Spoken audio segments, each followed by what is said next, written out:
जो काम कर रहा है उसको लोगों तक पहुंचाएंगे। कई वरिष्ठ नेता हैं जिन्होंने अभी तक शपथ नहीं ली है, जिनके नाम घोषित नहीं हुए। किस तरीके से देखते हैं इसको लेकर भी कई लोग नहीं, हम एक फॅमिली करके पार्टी में काय पहिली प्रतिक्रिया? एकंदरीत युती सरकारमध्ये असलेल्या पक्षांनी त्यांच्या नेत्यांनी संपूर्णपणे निर्णय चांगले घेतलेले आहेत। तरुण लोकांना जबाबदाऱ्या मोठ्या प्रमाणावर दिलेल्या आहेत। मला असं वाटतं की हे मंत्रिमंडळ खूप चांगलं स्थापन केलेलं आहे आणि चांगलं काम करेल। जी काही जबाबदारी युती सरकारच्या मार्फत आमच्यावर मिळेल ते आम्ही समर्थपणे पार पाडू आणि व्यवस्थितपणे काम करू। मुख्यमंत्री देवेंद्र फडणवीस यांच्या कॅबिनेटच्या टीममध्ये तुम्ही मंत्री म्हणून काम करणार आहात। या कॅबिनेटमध्ये राजकीय, सामाजिक, भौगोलिक सर्व दृष्टिकोनातून हा समतोल राखण्यात आलाय का?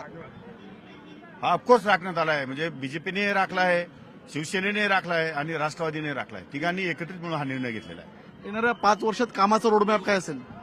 ते आता कॅबिनेटला बसून ठरेल किंवा मग ते पार्टीच्या मीटिंगमध्ये ठरेल की काय डेव्हलपमेंट मॅप काय असेल आणि ऍक्शन प्लॅन कसा असेल आणि ऍक्शन प्लॅनवरती आपण कसं काम करायचं त्याच्यावर आम्हाला आदेश येतील त्याप्रमाणे काम उभं राहील। धन्यवाद सर। हे होते आपल्यासोबत बोलण्यासाठी नव निर्वाचित मंत्री कोकाटे सर। व्हिडिओ सचिन सह मी तुषार रोपनावर, न्यूज लोकमत, नागपूर। नव्याने शपथ घेतलेल्या मंत्र्यांच्या नेमक्या प्रतिक्रिया काय आहेत, त्यांचं विजन काय आहे, हे न्यूज 18 लोकमतने जाणून घ्यायचा प्रयत्न केलेला आहे। त्यानंतरची आपण दृश्य पाहतोय, चहापानाचा कार्यक्रम आहे। यावेळेला सगळे नवे मंत्री आपल्याला एकत्र बघायला मिळत आहेत। चंद्रशेखर बावनकुळे आहेत, हसन मुश्रीफ आपल्याला बघायला मिळत आहेत, धनंजय मुंडे आणि पंकजा मुंडे आपण दृश्यांमध्ये सध्या बघतोय। विरोधकांनी खरं तर या चहापानाच्या कार्यक्रमावरती बहिष्कार टाकलेला आणि त्यानंतर सत्ताधारी जे आहेत, नवे मंत्री जे आहेत, ते सगळे आपल्याला एकत्र या ठिकाणी बघायला मिळत आहेत। 39 मंत्र्यांनी आतापर्यंत मंत्रिपदाची शपथ घेतलेली आहे आणि शपथविधीनंतर लगेचच हा चहापानाचा कार्यक्रम आपण बघतोय। कॅबिनेटची बैठक सुद्धा थोड्या वेळामध्ये पार पडणार आहे। आज 33 कॅबिनेट आणि 6 राज्यमंत्र्यांनी आज शपथ घेतलेली आहे। महायुती सरकारचा हा मंत्रिमंडळ विस्तार आज झालेला आहे। यामध्ये 39 मंत्र्यांनी आज शपथ घेतलेली आहे।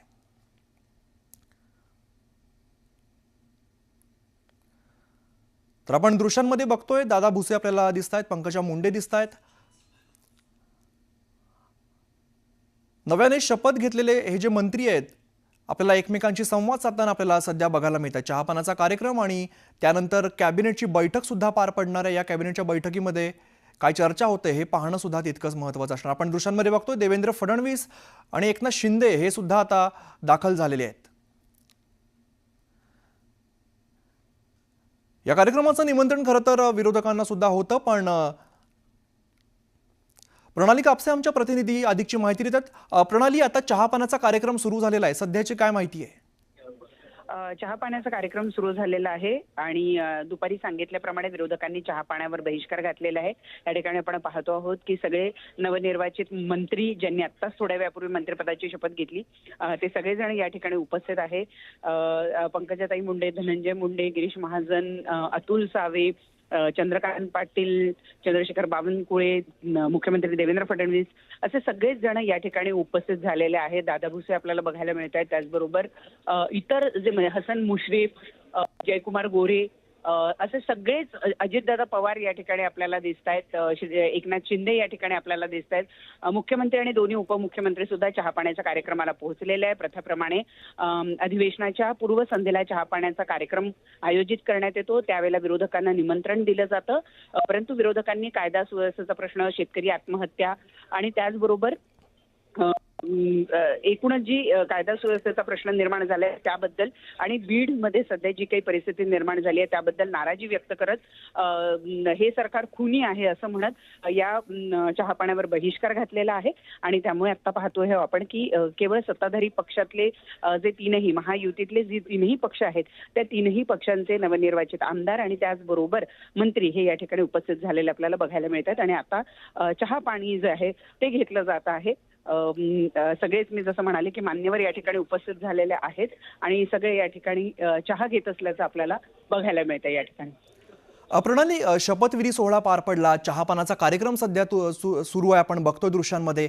यानंतर कॅबिनेटची सुद्धा बैठक होणार आहे, यानंतरचं नियोजन नेमकं कसं असणार आहे? आता या ठिकाणी कॅबिनेटची बैठक होईल। चहापाणी झाल्यानंतर जे नवनिर्वाचित मंत्री आहेत ते सुद्धा चहा पान झाल्यानंतर या ठिकाणी बैठकीला जातील.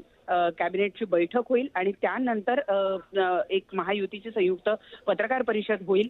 साहजिक आहे की काही जर नवीन निर्णय या पहिल्या कॅबिनेटमध्ये घेतले गेले तर त्याची माहिती दिली जाईल आणि त्याचबरोबर विरोधकांनी ज्या पद्धतीनं बहिष्कार घातलेल्या उद्यापासूनचं जे अधिवेशन सुरू होत आहे, हिवाळी अधिवेशन या नवीन सरकारचं पहिलं अधिवेशन असणार आहे आणि त्यावर विरोधकांनी जो बहिष्कार घातलाय, ज्या मुद्द्यांच्या आधारावर त्यांनी बहिष्कार घेतलेला आहे त्याचा उहापोह जो आहे तो या ठिकाणी होईल.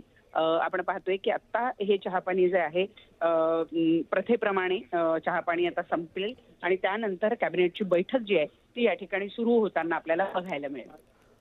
प्रणाली, या बैठकीमध्ये आता ही बैठक सुरू होईल, या बैठकीमध्ये कोणते महत्त्वाचे मुद्दे येऊ शकतात त्याबद्दल काय चर्चा आहे? मुळात जर आपण बघितलं तर आत्ताच नवीन मंत्रिमंडळ विस्तार जो आहे तो झालेला आहे. मंत्र्यांनी 39 जे मंत्री आहेत त्यांनी शपथ घेतलेली आहे आणि त्यामुळं आता मुळात फार काही महत्त्वपूर्ण निर्णय आजच्या बैठकीत होतात का हे बघावं लागणार आहे. कॅबिनेटची ही बैठक असणार आहे आणि या बैठकीसाठी आता आपण बघितलं तर मुख्यमंत्री, दोन्ही उपमुख्यमंत्री आणि नवनिर्वाचित मंत्री जे आहेत ते सगळेजण या ठिकाणी आपल्याला मार्गस्थ होताना बघायला मिळत आहेत. प्रणाली, महायुतीचे सगळे नेते आहेत, मुख्यमंत्री आहेत, दोन्ही उपमुख्यमंत्री आहेत, माध्यमांशी सुद्धा संवाद साधणार आहेत, तर ती वेळ कधी असेल? ही कॅबिनेटची बैठक आटपल्यानंतर महायुतीची जी पत्रकार परिषद आहे त्या पत्रकार परिषदेमध्ये पत्रकारांना उर्वरित गोष्टींची माहिती दिली जाईल. उदाहरणार्थ माफ करा, परंतु हे आता कॅबिनेट साठी निघालेले आहेत सगळं मंत्रिमंडळ आणि पुढे काही महत्त्वपूर्ण निर्णय होतील आणि त्यानंतर ती पत्रकार परिषद होईल. या पत्रकार परिषदेमध्ये कॅबिनेटच्या विषय कुठल्या मुद्द्यांवर आज कॅबिनेटनं मंजुरी दिली आहे ते आणि त्यानंतर उद्यापासून सुरू होणाऱ्या हिवाळी अधिवेशनाचा अजेंडा, हिवाळी अधिवेशनामध्ये नेमकं काय काय होणार याबद्दलची माहिती ही दिली जाईल. प्रणाली, कोणते नेमके मुद्दे आहेत जे इथून पुढे गाजू शकतात?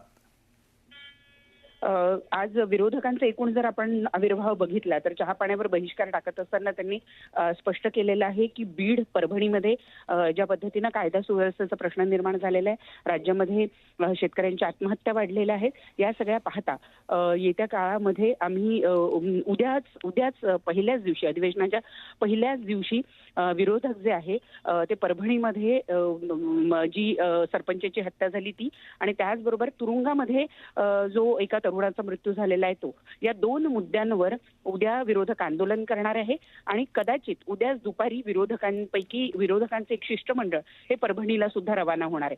त्यामुळं आज विरोधकांनी ज्या पद्धतीनं ज्या मुद्द्यांच्या आधारावर बहिष्कार घातलेला आहे त्यांचं असं म्हणणं आहे की मुळातच हे अधिवेशन अवघ्या 5 ते 6 दिवसाचं अधिवेशन असल्यामुळे शासनाला कुठल्याही महत्त्वाच्या मुद्द्यांवर चर्चा करायची नाही हे जवळपास स्पष्ट दिसतंय आणि म्हणूनच त्यांनी इतक्या कमी कालावधीसाठी हे अधिवेशन घेतलेलं आहे आणि त्यामुळं हे जर अधिवेशन इतका कमी कालावधी चालणार असेल तर महत्त्वपूर्ण मुद्द्यांवर त्यामध्ये फारशी चर्चा होऊ शकणार नाही.